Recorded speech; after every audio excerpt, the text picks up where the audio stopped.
what advice did you seek out and receive that has seen you through the growth of your companies? Okay. So yes, interesting. Best bits of advice, and we'll see if we've got time for one more. Julie, did you have any advice? Was it? What about your mum? Was she giving you lots of advice? My mum has a great piece of.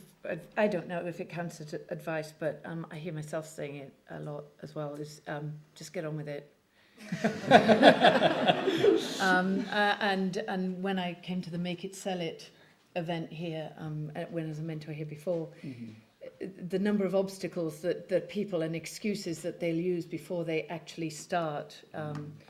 Should I do a bit more market research? Is there another workshop that I should go on? Should I read another business book? Or I'm not quite ready because I don't have the perfect name. And it does all come down to, well, just get on with it.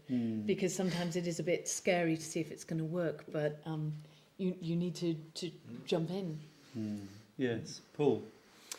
So, selling my company, the company I've sold to has a baby food brand in the US called Earth's Best. It's the oldest organic baby food company in the world, and I've run that for the last year and a half, as well as Ella's Kitchen in the US. And I once met, years before coincidentally running this, I met the two founders who in the early 1980s set it up. They're two twin brothers, and I asked them, I sort of said, I'm on your journey.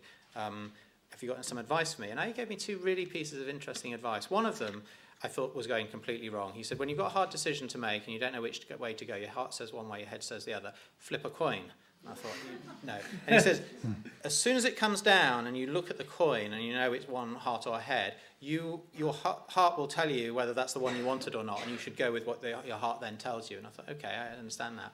The other guy sort of said, write down the reason, the why you set up your company. And I've sort of expressed this in my own little head as a lighthouse at the end of rocks, and I'm on the beach and I need to get to that lighthouse, and I'm in a rowing boat, and my boat isn't going to go in a straight line to the lighthouse. The lighthouse is the reason I set up the company, but I'm going to get, the wind's going to take us and the wave's going to take us, the tide and everything, and we're going to get tired and go fast and slow. So it's going to get, but you have to keep realigning where you're going, understanding why you set up your business. So I constantly get social media from cyclists use our products, and it's brilliant. Why don't we sell in cycle shops, or why don't we target that? Well, I'm sure somebody else can make a market out of that, but our thing is children's health and children's food, so we don't get distracted by that. When you're selling your company, you can get distracted about all sorts of things. So constantly be in your little boat and re-look where that lighthouse is and go back to it. So when you first started your businesses, how important was market research, or did you go based mainly on your gut feeling, as Eamon mentioned earlier? Any views on the? At this point, I should say that if market research is your thing, then of course the Business and IP Centre at the British Library is of course the right place to go. But anyway, that point made, and of course in many circumstances it absolutely is the right thing. But anybody got any strong pros or cons? I mean, from our perspective, we just set the thing live and nothing happened, so we panicked. But aside from that, having your own website where customers come to you and interact, there's nothing like living and breathing the data to see what people are doing, what products people are picking, and opening it up to an open forum they can tell you what they want. It's free, cheap, and fast, and you don't pay anyone to do it.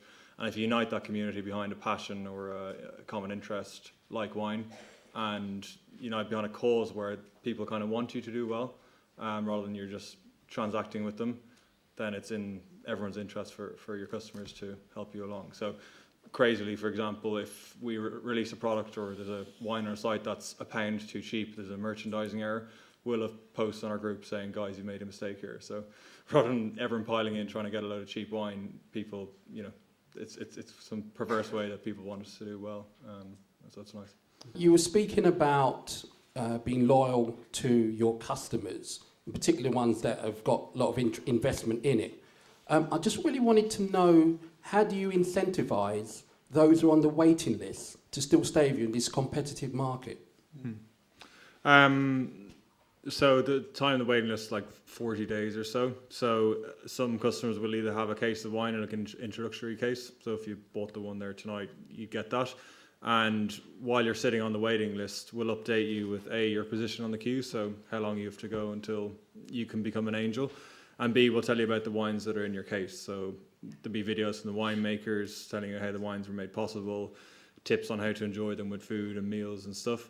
And really it just builds up to the day that you get your wings and you become an angel. And it's turned from, people just become an angel and it's quite easy, to a real event and a celebration. So it's great on social media and on our site when people get their wings, they'll post and they're delighted, and it's just a great event, and we're delighted to get another angel on board.